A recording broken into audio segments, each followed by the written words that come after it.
All right. So, hello everyone. Hello. All right. We shall begin. Professor Liu, Professor Chen, Professor Han, Professor Man, dear colleagues, friends, students, welcome to the Archaeology, Artifacts, and Arts Lecture Series hosted by the Hong Kong Baptist University Yao Zhongyi Academy of Sinology.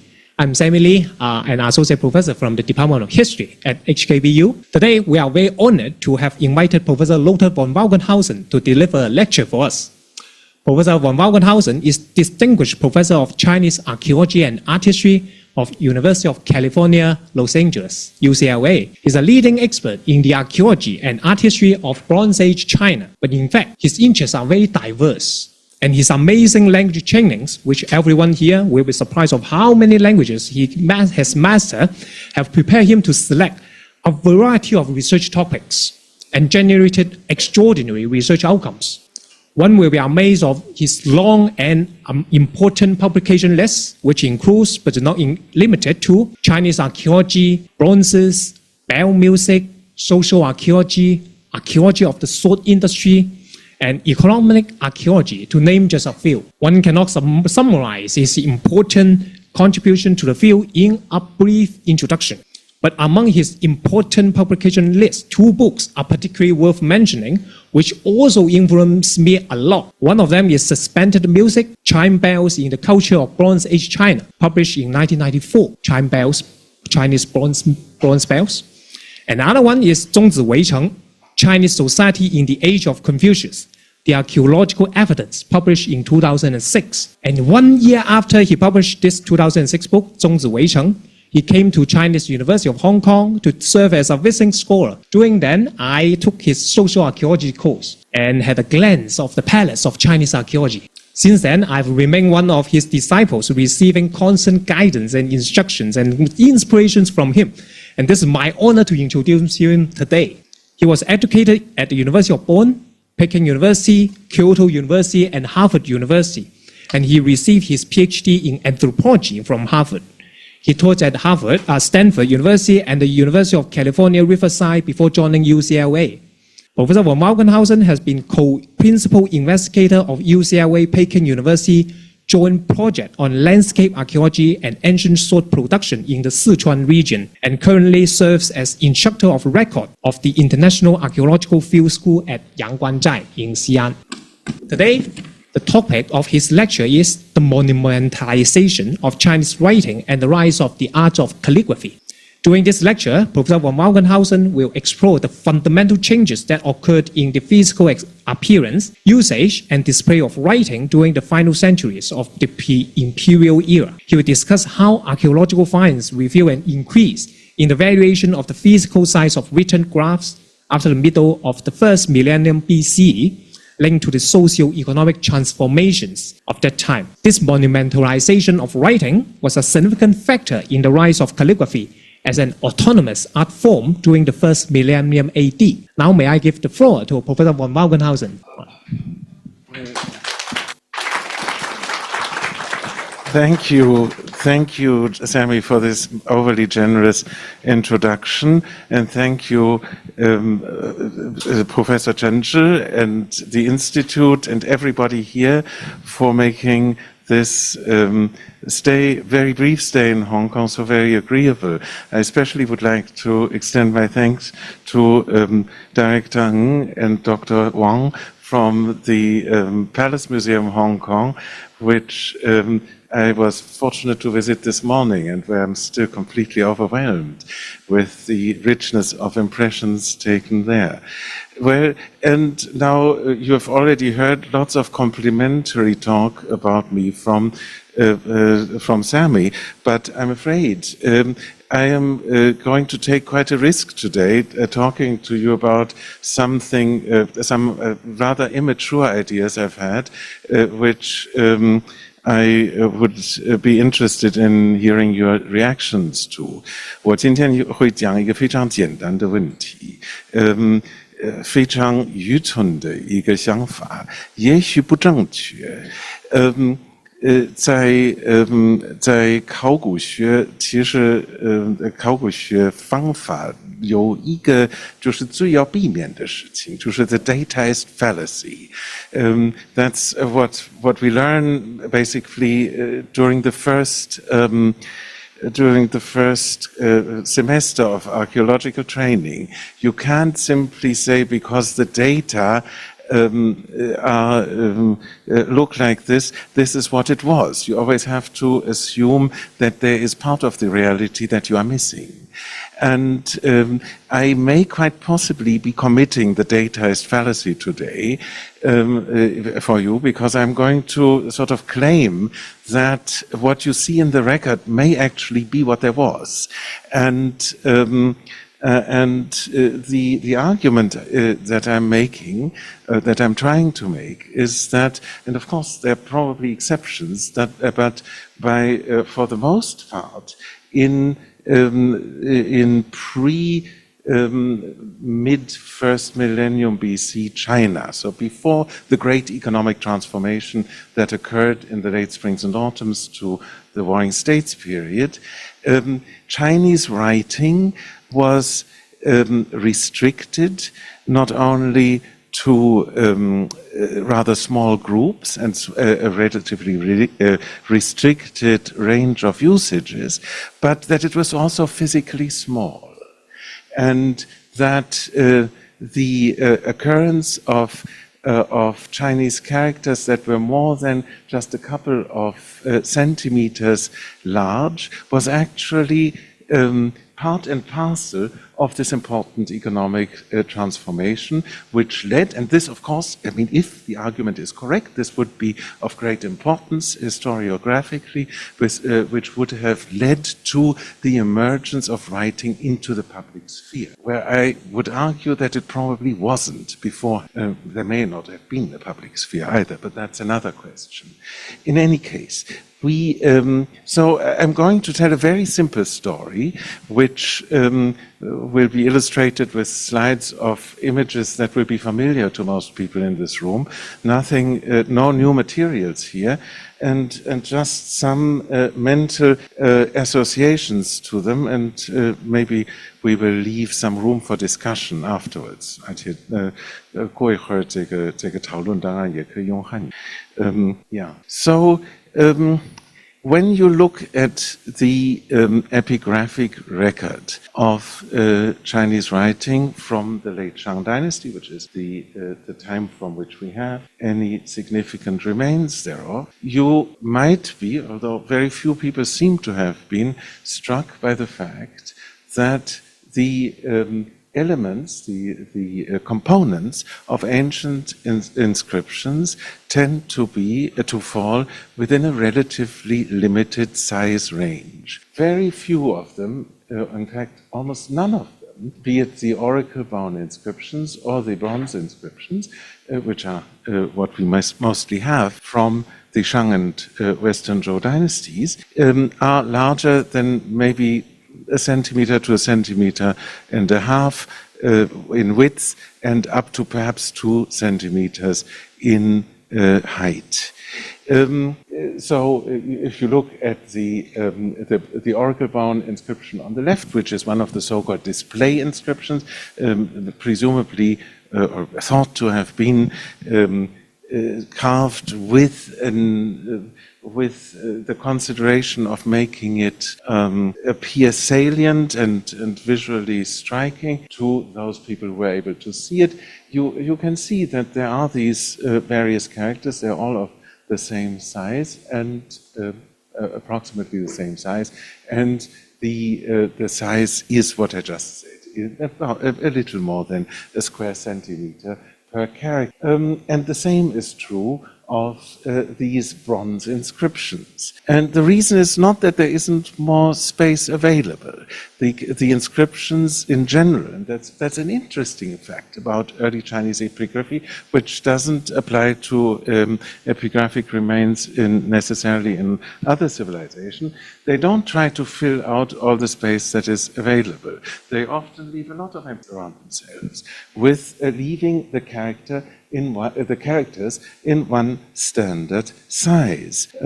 Let's just look at a few more images, and this remains true for most of the writing we have during later periods, in particular from the Springs and Autumns period, the treaty tablets from Homer of the Jin state, the votive tablet from Huashan from Qin, and of course also of the bamboo strip manuscripts, which have become more and more numerous, coming out of the ground, starting from the Warring States period, but that's the ones we have in the archaeological record.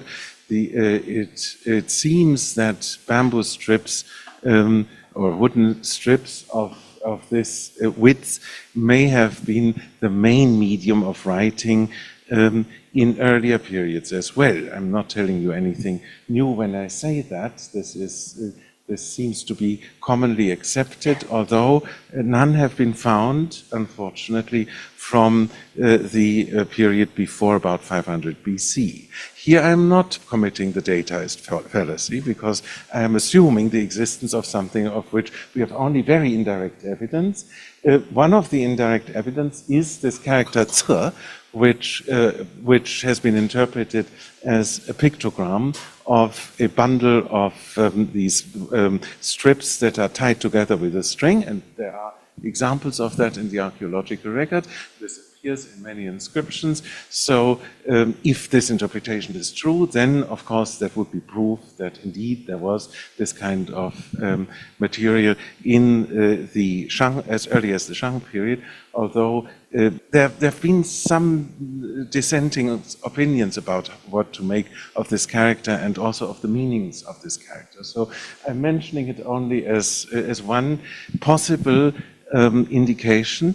Of course, if you take this seriously, then the fairly uniform size of characters that match not the length but the width of a bamboo strip, right? This about 1 centimeter, maybe a little more than 1 centimeter. That would be another indirect demonstration of the fact that this was the main medium of writing, and all other inscriptions, like the oracle-bound inscriptions and the bronze inscriptions that I just showed you, were of course only secondarily copied from primary documents that were first written down with brush and ink, as we think, on such bamboo strips. This is possible to think, but of course not certain. But one element in this situation is undoubtedly the training of the scribes and the instruments that they use. We do have some brushes. I mean, here we are even more limited by the data. The earliest brushes we have come from no earlier than the Warring States period, but it is likely that brushes, animal hair, and basically bamboo rod were in existence much earlier. And of course, there are some traces of ink writing on the oracle-bound inscriptions and in other media. I have another slide that will show you this in a moment. So the idea that brushes were used for writing is unproblematic, and it may be, or it seems to me, that the uniform size of early writing or early characters may be explicable with the idea that scribes were trained with brushes of standard size that were geared to these bamboo or wooden strips, and that is and they were limited to the use of these two materials for some reason. We have also, you probably know this, on the oracle bounds, some examples of what seems to be learners' inscriptions, xike, where scribes learned to engrave these characters onto the bones, sometimes with brush-written modeling around the characters themselves, sometimes without, and there too, they follow the standard size. This may be the standard size of the characters on the bronze inscription, on the oracle bound and probably also bronze inscriptions, may be sort of secondarily derived from the fact that some of the models were written in brush and then engraved secondary. So whether or not scribes wrote with the brush or engraved characters, they all somehow remained within this standard parameter. Now, of course, writing at Anyang in the late Shang period isn't limited to the bronze inscriptions.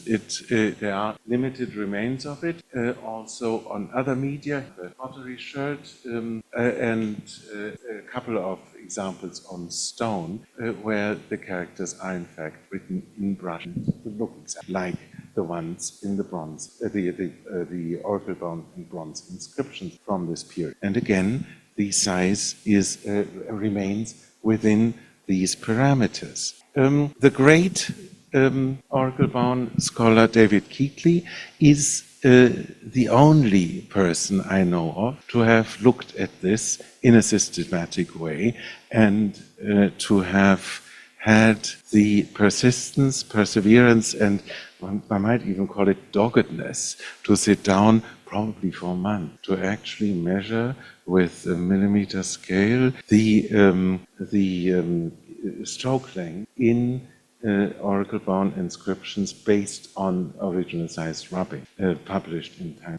The text excerpted on the page here, so he chose the longest character, the longest stroke here in the character Gen to divine, and he comes up with some changes to time for this stroke. Of course, this is only about half the character, so I think the upshot here is, yes, there are changes through time, but they all in all remain within a rather limited range, becoming slightly smaller in time, through time, and that also struck David Keighley, and he commented on that when he then wrote, and you can read this yourself, that there's these changes through time in the size and also in the arrangement of the inscriptions, essentially showing that writing over the course of writing oracle-bound inscriptions, you have to be very careful. There's a lot missing when it comes to writing during the Shang period, but as the oracle-bound inscriptions are concerned, writing becomes more regular. It becomes more organized on the bones. It also becomes somewhat smaller as time, not radical, somewhat smaller. And there are from the beginning several sort of variants of the script that some of which disappear over time. They may be linked to individual scribes or perhaps writing through time. And of course, now I'm going to say something that is really controversial because there are some people who believe that, of course, that the oracle-bound script is only the latest phase in a long development of the script where we simply don't have any preceding stages. And then there are others, including my own former doctoral student, Adam Smith, who seems to have been confident to argue, based on the evidence from the oracle bounds themselves, that writing in the full sense was a new thing in the late Shang period, and that people were still at some kind of an experimental state, employing these written symbols to write down a language. I have no position on this. I'm just saying that if Adam Smith is right, this sort of standardization of the script that you can probably observe from period 1 to period 5 in the oracle bounds would be consistent with the idea that exploring more different. And then they essentially came together in a more unified system. Keatley reaches the conclusion that you can read on the screen. It's basically already said this, but it's a remarkable study which clearly must have taken an enormous amount of just physical labor on the part of Keatley, and I'm not aware that anybody has ever tried the same approach to bronze inscriptions, but at least not systematically. But my hunch is that even though in the bronze inscription there's in the Western Zhou period there's a lot of variety, but essentially come up and also probably to some extent at least greater regularity towards the end. So in the bronze inscriptions, of course, we do have one category of cases where there seem to be larger units of writing than what I just mentioned, and those are the so-called family emblems or lineage emblems or clan signs, as they're called by various authors, that look like this, these large cartouches. And yes, indeed, those are usually about twice, and sometimes even larger, the size of the standard characters. But then they enclose characters that tend to remain within the standard size. How to explain this, I don't know, but this is just, I don't think that this is necessarily a proof that there existed larger characters per se during this period. Here we have another example, several other examples. They are sort of squeezed at the end of a line of text, as we hear. Sometimes they're just large and contain several characters next to each other. And then sometimes, of course, this cartouche is separated as a character of its own, which then has the standard followed by the characters that in other cases would be placed inside cartouche. There's also there's a locus in the Zhou that has been interpreted in the sense that notifications were suspended from the rulers' palaces during the Zhou period, and that one would assume that those notifications might have tended very popular and therefore written in larger characters. Now, if you look in the actually existing written records from the Zhou period for any kind of substantiation, you will find only one inscription where something that possibly refers. This inscription no longer exists, rubbing and covered in that were used to take down an agreement between families, which were then they seem in place within the royal palace. And Zhou Fengwu in Taiwan has written an article on this, and he seems to believe that these in the where an example of them right, which are wooden boards on which several lines of text would have been placed. But interestingly, all the Mudu that we know have the texts that are still sort of imitating lines of texts written on bamboo strips. These are not monumental large characters, the ordinary size. And so that's probably what we have imagined. It refers to the practice of written notices at the palace gate. That's what would have been somewhere near the gate of one of the Zhou palaces, such as the archaeological.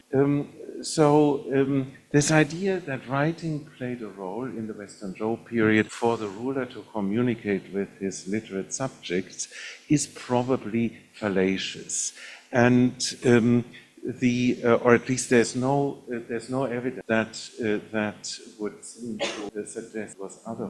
From all the evidence that we have, it would seem that writing was the records of aristocratic practice, those things, and to the extent that they were written down on bamboo and strips, they were kept, we might call an archive, at the court, and those and the bronze inscriptions that they were, of course, copied from, and rather selectively copied, from probably more extensive texts that were available there. But the point is that that these texts were available not to the general public, but to the in-group of elite people who were in maintaining the state structure at the time.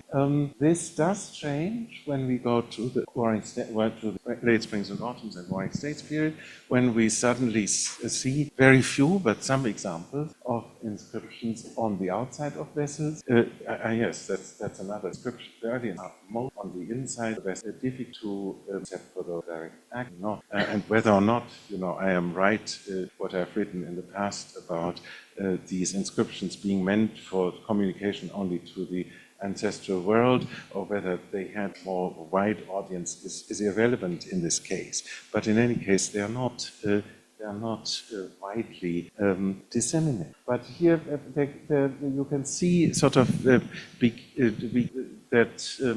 initial tendencies into another inscription on the outside. Some are significant, not hugely larger, but up to 3 centimeters in size on the dome here. But of course, here we are already in a different period, in the period after the economic transfer that I briefly mentioned before. And of course, at that point, writing was everything. Instances of writings were in the hands of anybody who used a coin during this. These coins have inscriptions on. Suddenly, you have writing used for economic purposes, as I would argue it wasn't before, although this is also very controversial. You have it used on units of measurements. Again, as apparently wasn't, or at least there is no archaeological evidence suggesting that was before.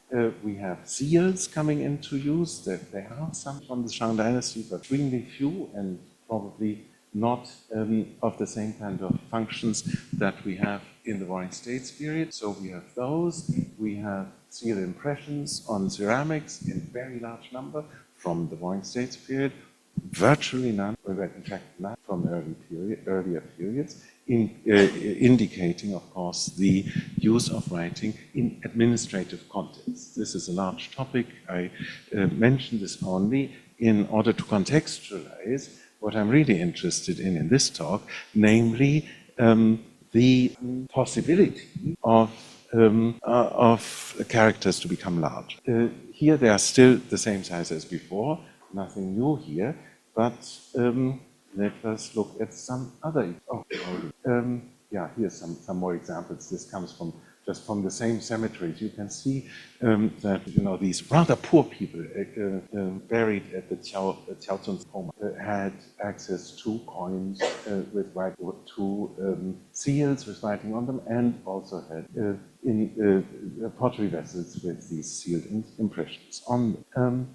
But in the same period, we get the first examples of writings, of written characters that are significantly larger than before. These are on Wadang, on tile ends, from the capital of Qi, from Linzi, and they just write the name of the characters Qi, the heavenly Qi, probably dating to a very short period in which the ruler of Qi had taken the imperial title in 287 BC or something. Anyway, so these were great buildings at the capital where they would have been visible to a larger group of people than ever before. So here we have one example of writing in the public sphere, a completely new departure in the Warring States period. Now this is relatively late in the Warring States period. There are earlier examples of this tendency, but let me just go on with the Wadang. Here are some excavated at a ceramic workshops near at the capital of the Qin state in what is now Fengxiang in Shanxi province. They found all kinds of Wadang with animal motifs, of possibly step-jab derivation, and also other motifs that maybe relate to cosmological ideas at the time. But there are also a few examples of these in Wadang. These are round, rather semicircular, as we saw in the Qi case, with these these auspicious inscriptions, and traditionally these have been dated to the Han period, but now, based on stratigraphic evidence, it looks like these are actually of Warring States period. They go back States period, they continue to be made in the same writing style during the Han period. But at least some of the examples, not these on the screen, here we go. These ones here were stratigraphically on the one top, this Junin Gonggang, that's from Dongputun, from Xin, from the Warring States. There are about 3 of the others, much more elaborate over time, and of course they become ornamental. The writing takes on a kind of artistic character, especially here. This becomes sort of an artistic practice that is becoming divorced from the mere conveyance of information, or for that matter, just marking something as special, giving it an auspicious name, an artistic practice. Well, it's one example of how the enlargement characters into the public sphere paves the way for the emergence of calligraphy as an art. This, of course, is an art, is special. Let me go back to Warring States period examples. These ones are slightly earlier. On the left hand, we have some from Zhonghan, early Warring States, early middle Warring, ones on the right, from Shanxi, middle Warring States. And here we have completely, humdrum, and there's nothing about the important religious, giving the names of either the owners or the manufacturer of what is in the and a way of commercial company as a homage to professional this one here. But there are others as well. These are well over 10 cm size. In length, they can be seen from afar. These are simple. These are not important texts, but they're here writings of the names of alien as part of socioeconomic system in which writing has a role to play. As I would argue, it didn't have before. Another thing that is new during this period are stone inscriptions. We don't have in the pre-Warring States China possibility of the stone drums of Qin, which may be later opened, but that's quite controversial. And here, I think in many cases the material requires the character size to be large. Simply with the tools available at the time, they couldn't have inscribed them, and with the grain size of the rock, they couldn't have them inscribed in at the standard size. And in fact, maybe the emergence of this new medium was one of the factors that encouraged experimenting with characters of larger. But that too is at least probably in the part of new ways of bringing writing public sphere. In this case, a political, slightly later examples from the one of the first very famous, which exemplify a rather somewhat later stage in this process. But then, when we look at writing in connection with images that are important during the Warring States period, we also see that characters that are attached to be it plans or maps, as in this case from the tomb of the king of Zhongshan, remain of the standard size. Same with the true silk manuscript. They have a lot of space there. They could have written a different note. It's essentially as if it were copies of these bamboo strips that are deployed on this piece of silk with illustrations with Victorian icons that are large. And even on Warring States early period strips, sometimes like these medical now at the university, you do have sometimes pictures that exceed the size of these bamboo strips, which is very interesting art historically, but the characters attached to them that label them the different parts do not.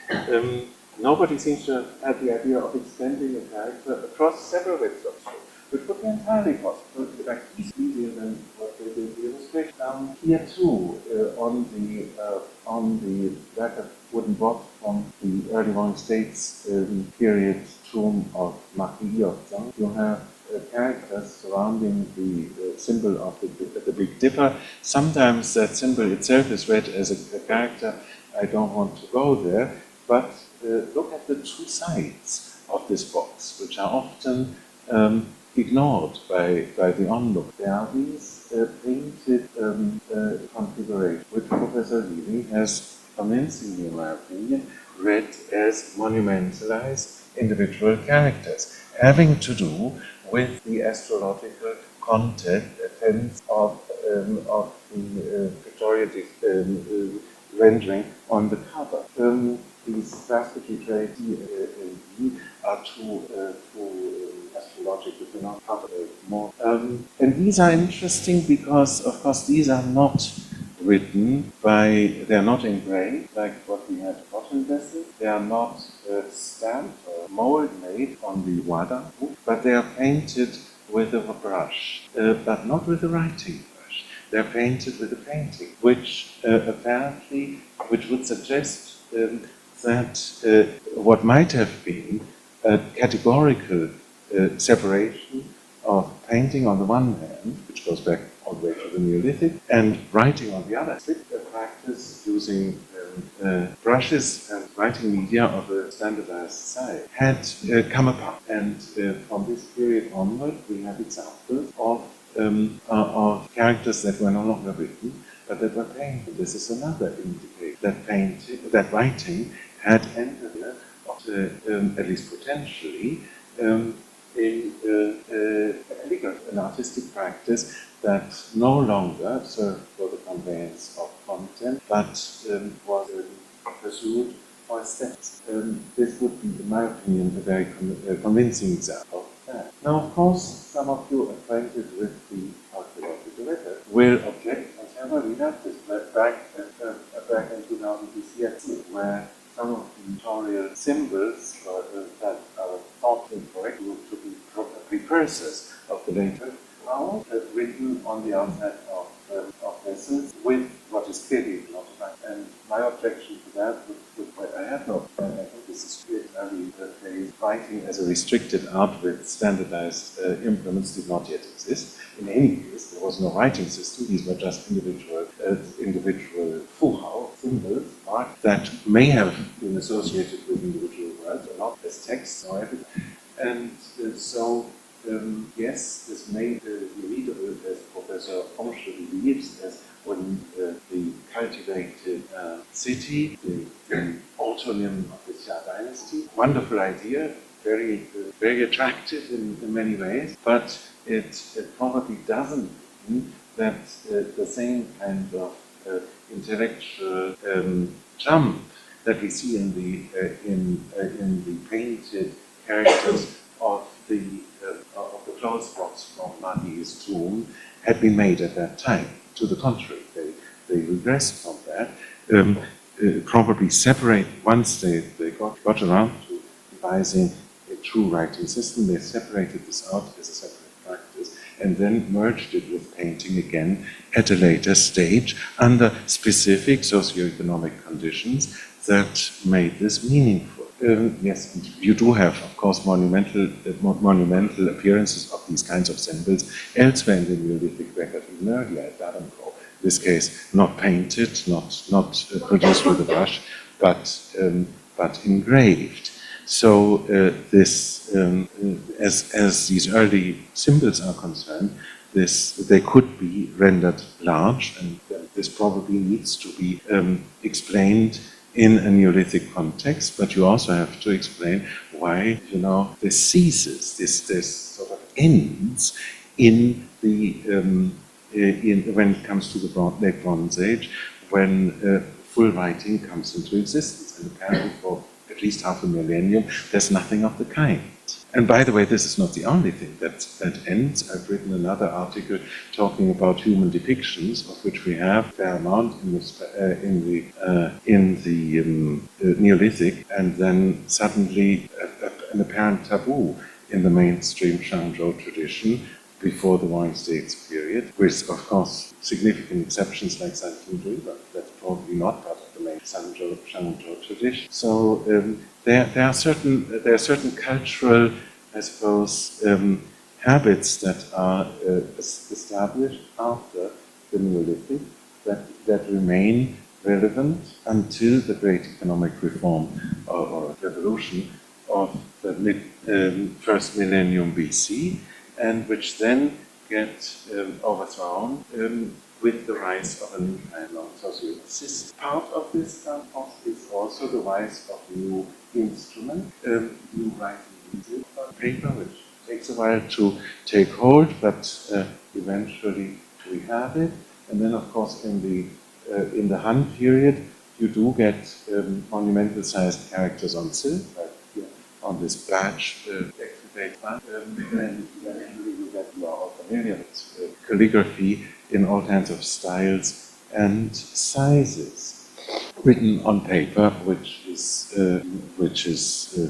more, I suppose, flexible in the sense than bamboo strip. Of course, this doesn't necessarily have to do with the calligraphic styles. I mean, for instance, cursive writing seems to have been pioneered in the Han period on bamboo strips. We don't need cursive calligraphy. We don't need paper or silk to have cursive calligraphy, but for these cursive characters on the administrative documents in A here on the screen to develop into expressive writing that is no longer just conveyance of information but aesthetically motivated, you probably do need a medium of greater flexibility. And of course, then at the end of the Han Dynasty, at the end of Eastern Han in the 2nd century AD, this transition is made, and cursive calligraphy is viewed as some kind of a psychogram or whatever. If you go to a graphologist, you know, they will tell you from the writing what your personality is. And in fact, that of course is very much basic to the later aesthetics of Chinese calligraphy, which all of you probably know, but much better than I. I'm only here to tell you about some of the early stages. But I would argue in whatever incomplete and halting way I'm capable that this kind of transformation of writing is not only contingent on the possibility of having larger characters, which it certainly is, but also on the socio-economic transformations of the mid-first millennium BC that resulted in the rise of a market economy and monetary currency and trade networks, and also the fall of the traditional aristocracy that had sustained the sacrificial economy of the Shah and Zhou period. That, I think, was necessary in order to bring writing in the public sphere and make it sort of the artistic mainstream. And of course, the rest of the story you know very well. We have abundant writing in the public sphere. In fact, the late Princeton University historian Frederick Mote in his memoirs has this sentence where he says, traditional China drowned in a sea of writing. And when he went back to China in the 1970s, he missed that. He thought that the public display of writing had been greatly reduced. But of course, when you go down the main the main commercial streets of Hong Kong, you still see of what Mote had probably seen in Nanjing during the Republican period. And now we have it back. In any case, and there are other records of Westerners visiting China, comment on this extraordinary, almost visual overload of writing everywhere, which struck them as being a significant component of how Chinese culture manifests itself visually. Something that has no direct equivalent anywhere in the West, and something that I would argue is also historically contingent in the Chinese culture. It wasn't always there. It emerged gradually at a certain point, and then, of course, remained the constant in the cultural context. Let me just take you to the largest pre-modern examples of writings. These, of course, are seen in Shandong in the Buddhist rock inscriptions there. This is one example at Honglishan, but the most famous one is probably the Diamond Sutra inscription at which consists of characters more than 50 centimeters on each side, and there are more than 1,000 of them written there. And here too, I think we have, on the one hand, an example of what becomes possible once the size of writing is liberated, very restricted parameter of the bamboo strip, the brushes, but you also have a continuity with former epochs, where writing still carries, even in this large size, in the public sphere, a kind of religious connotation.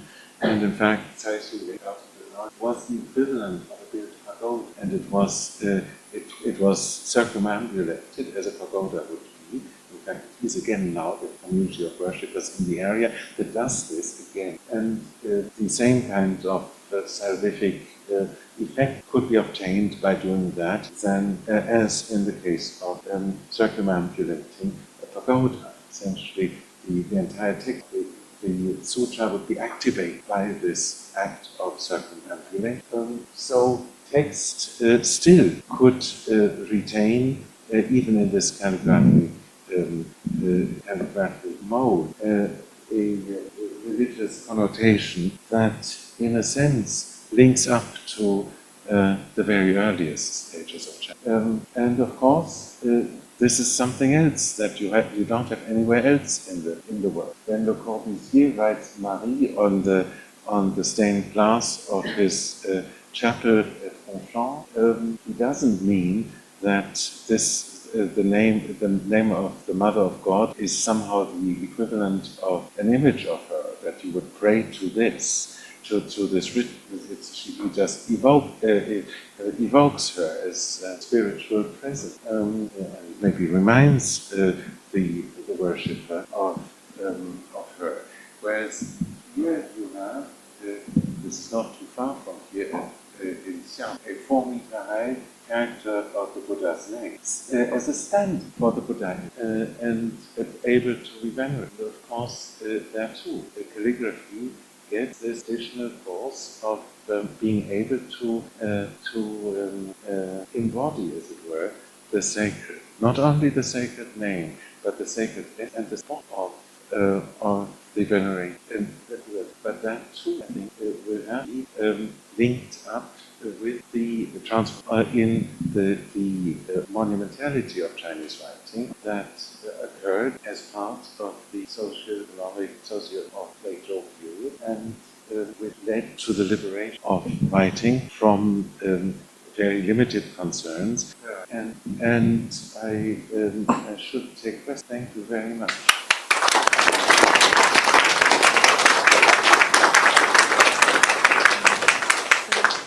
Oh, thank you so much, Professor von Malkenhausen, for such a grand tour throughout several thousands of years. Yeah, well, as far as I understand, Professor von Malkenhausen has taken us throughout from the very beginning of the invention of the writing systems in China, in ancient China, and all the way to the modern period, and throughout the kind of ancient, medieval, pre-modern and to the modern period, and then discussing how the graphs evolved, how the size of the graphs evolved, and how they displayed area, and also the size of the range of the characters also evolved, from the very beginning and until the contemporary period. And thank you, Professor von Malkenhausen, for such a grand tour. This is kind of driving us, taking on a time machine and to travel through, and all these to see all the changes of these graphs. And then I think, the argument of the monumentalization of Chinese writing, and the rise of the art of calligraphy has inspired us to look at a lot of these materials that we are familiar with, for example, this like bronze inscriptions and oracle bone inscriptions, and also the Buddhist like sutras or Buddhist like scriptures, how they evolve. I mean, these are materials that we are familiar with, but how to be concerned with the writing area, the writing surface, the size of the graphs, and the size of the characters, and these would be the long overlooked aspects of like issues in art history and archaeology that we should be concerned with. And yeah, thank you, Professor von Malkenhausen. Now, yeah, now the floor is yours, and then we welcome questions. And then priority should be given to people sitting in this room, and then if we have enough, we'll move to questions from like the online Zoom meeting. Any questions from participants in this room? Anyone? Well, if there's none, may I just kick off like the question session? All right. So, Professor von Malkenhausen, my first question for you is how do you define like monumentalization of Chinese writing? Because I think this is like a very important concept, or even the core concept of your presentation. And then you just kind of like Joe first, like from the very beginning. And then you also touch upon like the oracle bone inscriptions. You also touch upon the writings maybe with cinnabar or with those like a red paint on the Taosi ceramics. And then so the size also like vary from the very beginning. So I'm just wondering how you would like define like the concept of monumentalization and then that would be my question. Yeah. That's a very good question, and of course the word monumentalization is being probably overused by art historians these days, and nobody really understands what it means anymore. That probably includes me. What I merely wanted to indicate is that after a certain time, and apparently rather suddenly, it becomes possible to have characters that are several times the size that have been. So it's mainly a question of size. And of course, some people wouldn't agree with this and say that, you know, the ritual vessels are the equivalent of monuments in Zhou period China. This is a possible argument. If you want to define monumentality in this way, it is certainly, there's no law against it. I would, however, suggest that it might be more productive and also in a cross-cultural comparative context more useful to point to the inscribed vessels of ancient China as an example of how Shang and Zhou China dispensed with monumentality. They didn't build monumental buildings. They didn't erect monumental stelae or have huge publicly visible inscriptions, but they concentrated on something else. And they don't get really monumentality, these above-mentioned things, monumental buildings, publicly visible inscriptions, large and other large things, until the Warring States period, when suddenly Chinese civilization becomes much more similar to other ancient civilizations of the ancient world. So what do they concentrate on during the period when monumentality is not there? Well, according to at least my interpretation of monumentality, which is different from the one that has also been proposed. There I would say they probably concentrate on the family group and the religious ritual enhancement of lineage structures through visual culture, through ritual practice. All of this is, of course, inseparable, and also, of course, through the political apparatus of the time. And if you look at, I mean, there again, maybe I'm committing the dataist fallacy. Maybe, there are things that we simply cannot see anymore, and that would show that, there were monuments. They were just made of ephemeral materials, and we don't see them anymore. But, after all this time, we should at least have seen some faint traces in the archaeological record. At least one could argue that. So I don't think that is so. And so this, very single-minded concentration on family structure and the you might call it the coincidence or congruence of the family and the state, and the precedence of family relationship over class differences is probably what defines Chinese civilizations during the period until the mid-first millennium BC.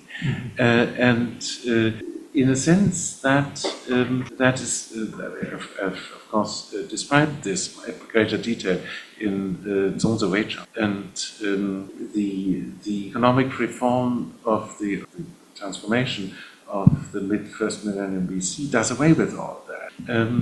But, of course, that, if I'm right, that, of course, would then make early China unique among the other ancient civilizations of the world. It would also establish probably a historical paradigm that,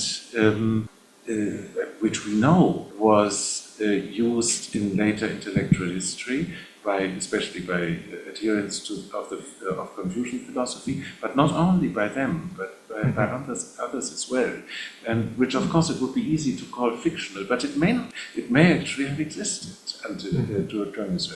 And so in that sense, monumentality becomes something new in the Warring States period, or maybe slightly before, and then that is extended forward as the imperial system. And so it's not coterminous, it precedes the rise of the imperial state, but it becomes something that the imperial state can then utilize in order to manifest itself and enhance its efficiency. And then parallel organizations like the Buddhist clergy can also, of course, use it for their purposes. I like your word monumentalization because it embodies like a process that you can accommodate lots of changes. It doesn't like really indicate like a fixed or entity or like a fixed state of condition, but you can accommodate like lots of changes, and that would be like the historical or art historical or archaeological changes can be housed in your word monumentalization. Yeah, in the Tang period, a 10 centimeter large character is not monumental anymore, whereas in the Warring States period it is. Or I would argue. Yeah. Yeah. So I see first David first, and then Patricia. Thank you. I just am wondering, sort of thinking about the process that you're describing, and very few people have talked about the size, and just although one exception is that recently I heard Martin Kern give a lecture on. He has a theory about these manuscripts, the Chu manuscripts, that are how they were used at Ying, and I think it's sort of based on maybe the experience that other people that have worked on these Warring State, the Qinghua Jian or whatever. You get the full-size book of manuscripts. It's very unwieldy. It's quite tall. So as I recall, I don't want to put too many words in his mouth, but his argument is that these things are for display. So these things that we find in the Qinghua Jian, that we find in the Anda Jian, of about 45 centimeters or half a meter long, were actually for display. And so I'm wondering, first of all, how might this fit into a sort of process of writing becoming monumental? On the other hand, it also seemed that it just, at least from what you presented with us with today, that these are also sort of the normal case, right? This is writing as business as usual in the world of writing. So I just wonder maybe how that fits in. I didn't hear that lecture, so I don't know exactly what he means. But of course, in order to be able to read even these long bamboo strips, you would have to be very close to them. So you can't expose them even in a museum vitrine, if I may use this analogy, and expect people to be able to read it. You actually have to handle it. So, and of course, it could be meant for display for people who already know what is on them. That, in fact, in that sense, of course, even illiterate people are members of a literate society once there's writing, in that very frequently they can't read what is written on some support that they can see with writing on them, but they know what is on them because they've been told so, or they've memorized the contents, or they think they know. Yes. It may be that these large monuments, these large manuscripts are either for display or maybe for reference and as basis for the writing of more, you might say, pocket book editions of smaller size. That's entirely possible. But do we have textual indications, or is this just simply based on the size? I think a large part of the argument is based on the size. The other parts are based on sort of geographical evidence about where these manuscripts are discovered, and some intuition that they must have been at the capital or something. Well, I see the danger of the dataist fallacy here, because of course there are certain parts of China where we can be sure that manuscripts existed, but they will never be found because the underground preservation conditions simply don't allow it. Unless there's some miracle. But yeah, I see the point. It's interesting, of course. Writing meant for display. There's always also the question of for whom. Even some of the oracle-bound inscriptions are thought to have been made for display, but probably in a limited ritual context. So I would hesitate to call that a public sphere. In the case of the bamboo strips writings, I'm not sure. But it's a very interesting aspect of this main topic. It really deserves further consideration. I think Patricia. This may end up being a very boring yes or no question, but are these large-scale characters and arrays of texts, are like the Buddhist ones that you showed, are they limited to the Buddhist sphere, or do you find them in trade or other religious traditions? There are also Taoist monumental inscriptions, but nothing of this size. This is also, in fact, this is historically contingent. This is linked to Murfa, end of the law ideas in the 6th century AD, and this sort of resulted in a flurry of large-scale inscriptions in Shandong, in this particular part, part of the northern Qi territory of the time, which came to a crushing halt when the eastern part of North China was overrun by the northern Zhou, who were in the midst of an anti-Buddhist persecution. And then some of the inscriptions apparently were still completed after the anti-Buddhist persecution ended, but that put at least an end to this enormously monumental inscription production in this part of China. But you do have monumental inscriptions from later periods, sometimes in fact produced at the same sites as a sort of a response to what was there from before. All of this is being exemplarily published for the Buddhist inscriptions by Lothar Lederose and his team in a huge series of books, bilingual, so it's available in both English and Chinese, which has investigated various sites with Buddhist monumental inscriptions in Shandong, in Sichuan, in Shanxi, and I think they're also going to do Hebei. So once that is all available, you have all the evidence, at least for the Buddhist inscriptions, you will have all that at your fingertips, and you can even do quantitative research, which will be interesting. And I have a sense that that there's a French-Belgian team that is currently taking on the Taoist inscriptions. Of course, all of this in collaboration with the areas of China by basis. So this is a very hot area of research right now. Thank you. Oh. Well, thank you very much for bringing us through history, looking at different types of writings. I actually don't have a question. I was wondering if it is quite safe to say that there are different types of writing.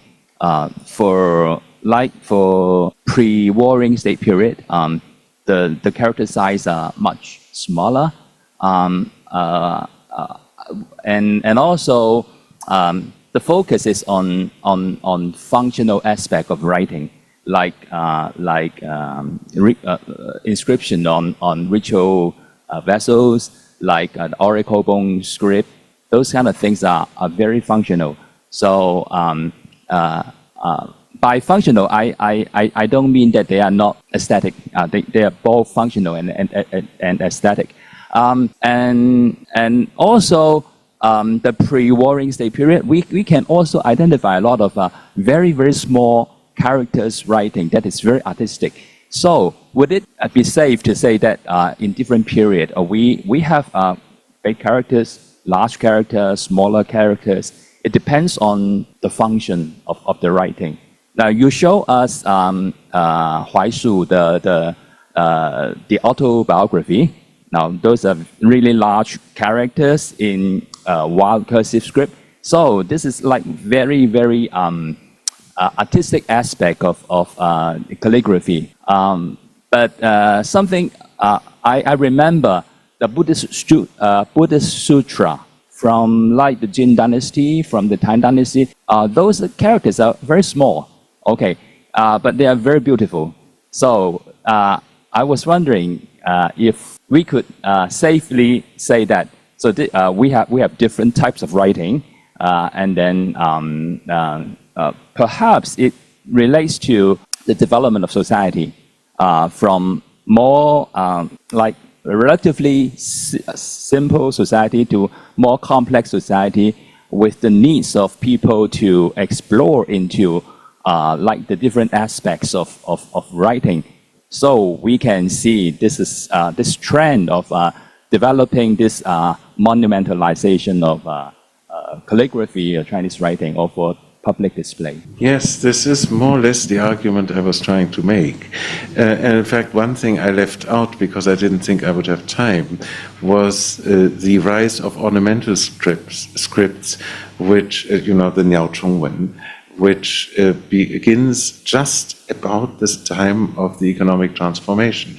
In the mid-6th century BC, we have the first examples from Xiasi in southern Henan, in the state of Chu.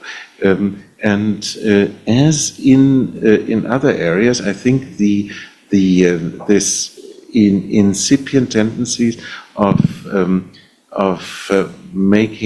prettifying characters by adding these non-essential ornamental components indicates a turning away from the previous function, ritual function and context of writing, and in a sense a trivialization of the contents, and a maybe emphasis on, in fact, aesthetic factors. But that's not yet calligraphy in the traditional Chinese sense, where, of course, the essence of calligraphy as the mainstream art of later China, correct me if I'm wrong, but seems to be that it expresses individual personality. And that we cannot yet see, at least that is certainly not intended in any pre-Han period inscription. At least I've seen no evidence that this idea, of course later later theories of calligraphy make ample use of Taoist writings from the Warring States period. But I don't think we can trace this approach to writing itself to the Warring States period. That's a later development, but which comes out of the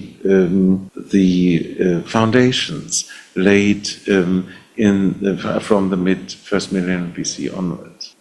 Thank you very much. I'm very impressed by the slides showing the Mahi'i of Zheng. Yeah. Those two characters with very ornamental kind of elements. So those are those pretty big characters? Yes, they are about 15 centimeters, 12 to 15 centimeters, I think. So they are clearly, within what I would call in a Warring States context, not later, the monumental side, yes, monumental range. Thank you very much. Yeah, and they may be the earliest ones that we have. Thank you so much, Professor Falkenhausen, for this really eye-opening talk. So I just want to follow up on, the issue brought up by Professor Lau. I felt that you really cover a wider wider range of writing of very different natures. And, not even they exist in different, time period, different places, with different intended viewership, and sometimes like the Buddhist scripture, or like a scripture carving that was produced inside cave, they were not intended to be read by anyone. If we are looking at the Yunju side of Fangshan, after carving, they just seal the cave. And also maybe we can also think about epitaph or like a text within tombs.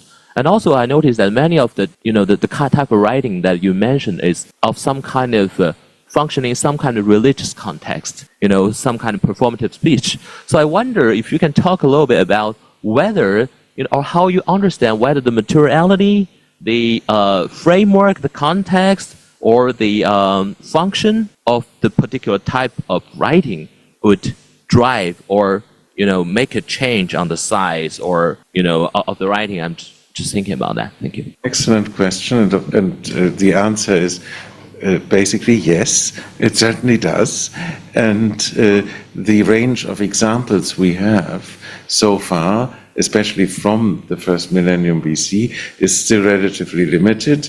But for instance, the architectural context is one that one can point to, and I was very happy to have these rather mundane examples on ordinary pottery vessels that show that this kind of enlargement of character size is possible even at a relatively low level of aesthetic expression.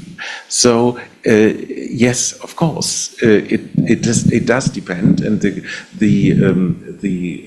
concrete shape of the concrete visual manifestation of monumentality or of enlarged size, and then enlarged size characters in different contexts, that does depend on all these issues, be it the materiality, the writing supports, whether it's written with the brush or produced in some other manner, the context of display, etc. Yes, of course. The reason why I have so many religious examples is simply because those tend to be preserved in larger quantities. It doesn't mean that I believe that that's the only thing that exists. They just lend themselves as examples. But I would love to have more examples from the commercial sphere, because I think that probably drives this tendency to a very considerable extent, rather than the religious considerations. The religious considerations, you are quite right. They very often, and this is actually true probably of early Chinese writing, in the case of the bronze inscriptions, for instance, they are not primarily meant to be read very frequently, but they exist for other, in fact, religious. So that may remain true in many cases of religious inscriptions, as you mentioned, during later periods. Yeah, thank you. I'll just have one final sentence. So I just feel that the religious nature always demands the writing to be more dramatic and non-regular. I was thinking about, the bronze bronze vessel in the tomb of Prince of Zhongshan, written by Francois Louis, talking about the birth grade performative speech. And also, my field is Buddhist art. So when we look at the inscription and Longmen, some are really beautiful, and you see the grids are made, and you're seeing, they are trying to make protruding text rather than, incised. So I was thinking about maybe, in order to make it to be accessible or appreciated by the deity or some kind of supernatural presence, your effort and also a distinction between mundane writing and like religious writing need to be intentionally created. Definitely. In the Buddhist context, that's particularly true.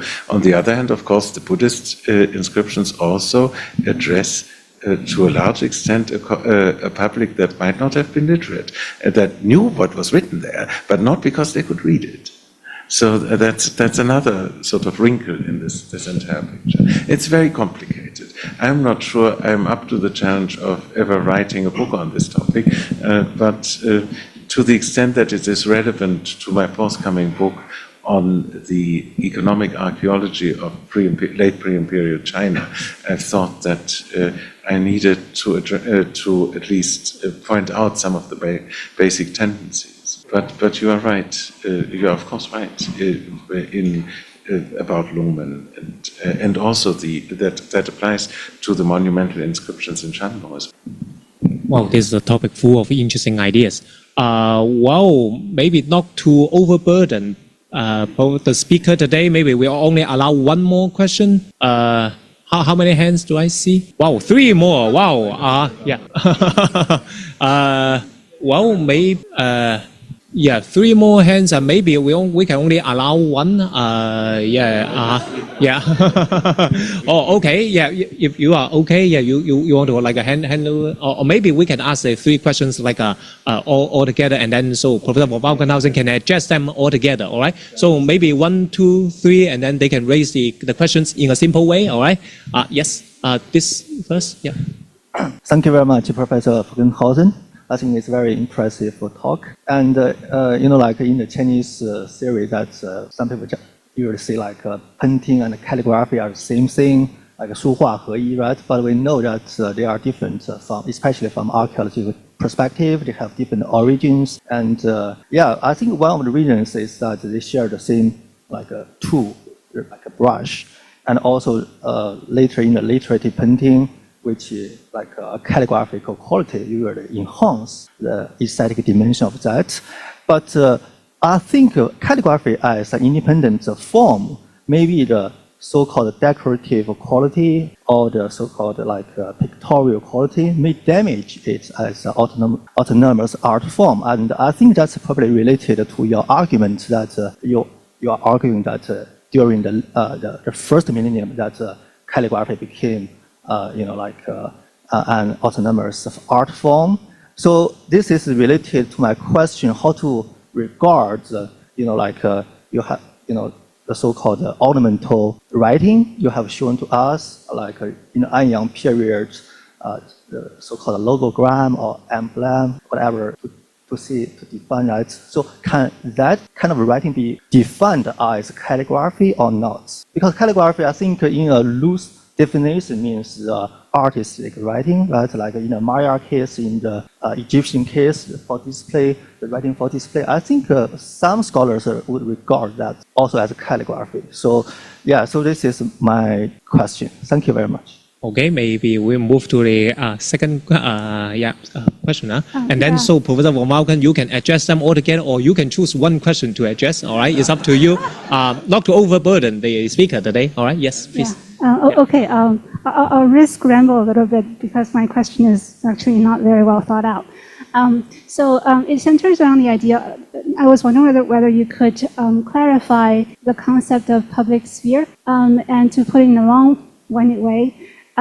So the functions, as I understood from your talk of writing, was that there is the religious.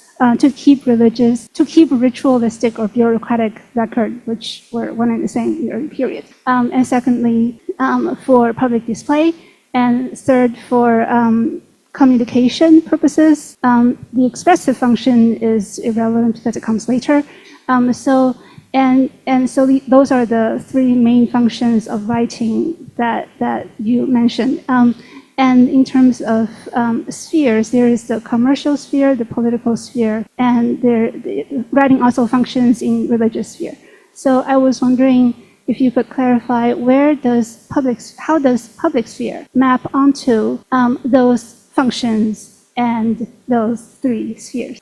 And would it be going too far to suggest that as writing became used for public display, but then it actually still preserved some of its earlier ritualistic and political and communicative functions? Would it be going too far to suggest that the change in the size of writing actually is reflective of a change in the way people conceptualize about, or does it actually indicate an expansion of ritualistic and political communications? Thank you very much, Professor von Falkenhausen. This very enlightening talk. I actually have the same question as Professor Peng Peng, but just to simplify my question, is that I wonder in the long process of transition from functional writing to aesthetic writing occurred in the first millennium BC, what example would you label as the work or representative work of calligraphy? Or taking the German term Schriftkunst, is like the art of writing or script, because you use a lot of word inscription and script, but calligraphy, which example might refer to the work of calligraphy? Thank you very much. In the case of the term public sphere, I think that there is such a thing once the traditional lineage society becomes unraveled, and there is a contrast between the ruling apparatus and the general public, as you might call it, the mass of the ruled, which no longer believes itself to be organically linked to the ruling family in a given locality. It also, of course, is linked to the great expansion of the demographic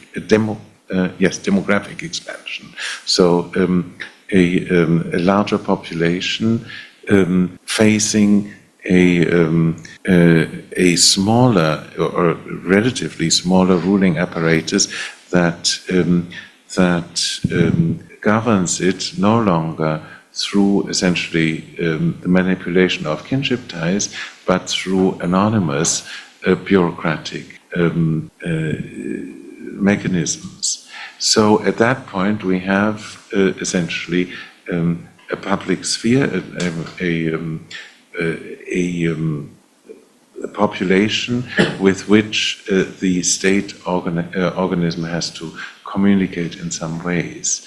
And you are right that the expansion, the enlargement of the size of characters, of course, offered enormous potential for the expansion of traditional uses of writing as well. You're absolutely right.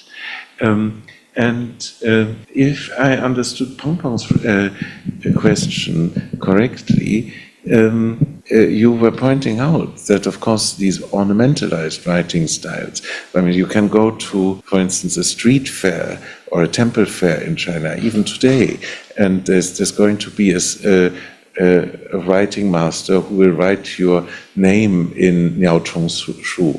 I have, in fact, done this myself. And this is not considered as calligraphy, but some kind of a folk art.